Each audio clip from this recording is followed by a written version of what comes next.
रहमानिर्रहीम। अस्सलाम वालेकुम dear students, मैं आपका केमिस्ट्री टीचर वजाहत अली। आज हमने जो टॉपिक डिस्कस करना है वो हमारे पास चंद एक एक्सरसाइज के शॉर्ट क्वेश्चन है जो हमने प्रीवियस लेक्चर्स के अंदर टॉपिक डिस्कस किए हैं। उन टॉपिक के रिलेटेड जितने भी एक्सरसाइज के अंदर शॉर्ट क्वेश्चन बनते हैं आज के टॉपिक के अंदर हम उन्हें डिस्कस करेंगे। तो फर्स्ट ऑफ ऑल अगर हम एक्सरसाइज के शॉर्ट क्वेश्चन नंबर 1 की बात करें, page number 25, question number 1, define industrial chemistry and analytical chemistry. इसका जो आंसर है वो पेज नंबर 2 के ऊपर हमें मिलेगा। पेज नंबर 2 डेफिनेशन देखेंगे एनालिटिकल केमिस्ट्री की, और इसके अलावा हमने डेफिनेशन देखनी है बच्चा। हमारे पास दो इंपॉर्टेंट डेफिनेशंस हैं जो हमने क्वेश्चन नंबर 1 के अंदर डिस्कस करना है, industrial chemistry and analytical chemistry. Industrial chemistry page number 3, the branch of chemistry that deals with the manufacturing of chemical compound on commercial scale is called industrial chemistry। जबकि इसी page के ऊपर last में analytical chemistry की definition given है। Analytical chemistry is the branch of chemistry that deals with the separation and analysis of a compound to identify its component। तो ये हमारी definition थी क्वेश्चन नंबर 1 के अंदर। क्वेश्चन नंबर 2 की बात करें, how can you differentiate between organic and inorganic chemistry। इस क्वेश्चन का आंसर भी पेज नंबर 2 के ऊपर मौजूद है। ऑर्गेनिक एंड इनऑर्गेनिक केमिस्ट्री, ये भी हम डिटेल से प्रीवियस लेक्चर के अंदर डिस्कस कर चुके थे, ब्रांचेस ऑफ केमिस्ट्री। तो यहाँ पे भी हम ब्रांचेस ही की डेफिनेशंस की बात कर रहे हैं। Organic chemistry, organic chemistry is the study of covalent compound of carbon and hydrogen and their derivatives.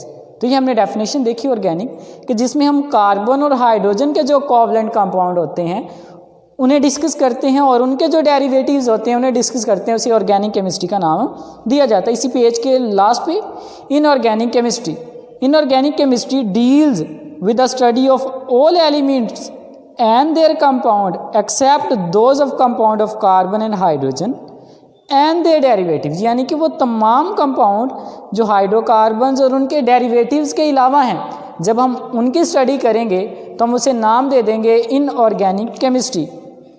Next question number 3 हमारे पास मौजूद है, what is scope of biochemistry. Give the scope of biochemistry. इसका आंसर पेज नंबर 3 के ऊपर, what is scope of biochemistry या give scope of biochemistry. हमारे पास पेज नंबर 3 बायोकेमिस्ट्री का टॉपिक है। इसकी लास्ट लाइन देखेंगे, example of applications of biochemistry are in the field of medicine, food science and agriculture. तो ये हमारे पास 3 मेजर एप्लीकेशंस हैं बायोकेमिस्ट्री की, एग्रीकल्चर फील्ड के अंदर, फूड इंडस्ट्री के अंदर और मेडिसिन के अंदर। Next question number 4, how does homogeneous mixture differ from heterogeneous mixture. इसका आंसर पेज नंबर 8 के ऊपर। प्रीवियस लेक्चर के अंदर हमने डिटेल से एक टॉपिक डिस्कस किया था मिक्सचर का, तो उसके अंदर हमने टाइप्स ऑफ मिक्सचर डिस्कस किया था, होमोजीनियस एंड हेट्रोजीनियस मिक्सचर। तो page number 8 homogeneous and heterogeneous mixture का जो टॉपिक है, इसकी last 3rd line, mixture that have uniform composition throughout are called homogeneous mixture. Example air, gasoline, ice cream. While heterogeneous mixture are those in which composition is not uniform throughout, for example soil, rock and wood। Next हमारे पास question number जो हमने discuss करना है, जो हमारे इन topics के अंदर related है, जो सिलेबस हमने पढ़ा है। Question number 7, state 3 reasons why air is a mixture and water is a compound. आपने 3 रीज़न बतानी है कि जो एयर है वो क्यों मिक्सचर है और जो वाटर है ये क्यों कंपाउंड है। हम डिटेल से पढ़ चुके हैं मिक्सचर के बारे में भी और कंपाउंड के बारे में भी। हमने एग्जांपल डिस्कस की थी कि जो एयर होती है वो oxygen, nitrogen, carbon dioxide, argon और वाटर वेपर्स का मिक्सचर है। क्यों मिक्सचर है? क्योंकि वो फिजिकली कंबाइन होते हैं। तो पहला पॉइंट ही इसकी फॉर्मेशन के बारे में, air is formed by physical mixing up of gases.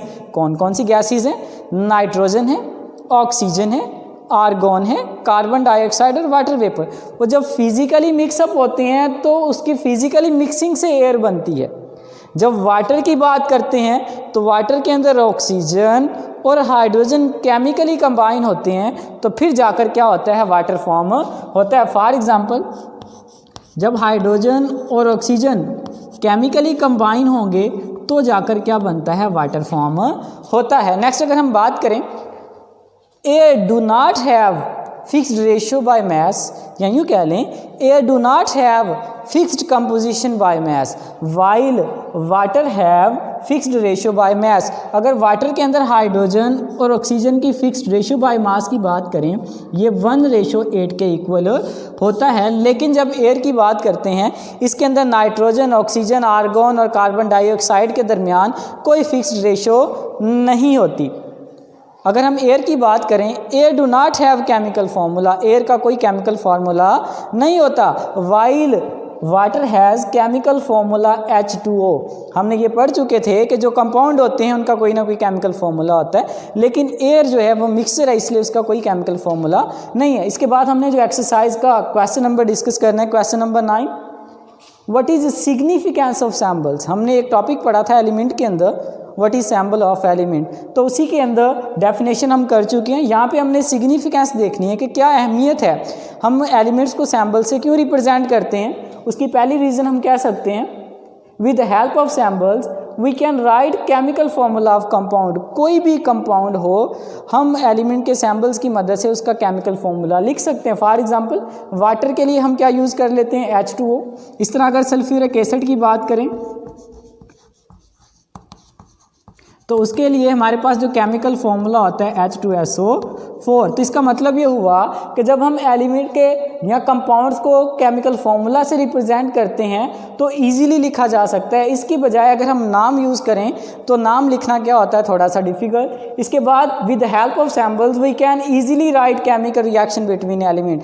Element के सैम्बल्स की मदद से हम ईजिली क्या कर सकते हैं कि कोई भी केमिकल रिएक्शन लिख सकते हैं। फॉर एग्जांपल हाइड्रोजन और ऑक्सीजन रिएक्ट करते हैं, उनके मिलने से वाटर फॉर्म होता है। इजीली क्या कर सकते हैं, सैम्बल्स की मदद से लिखा जा सकता है।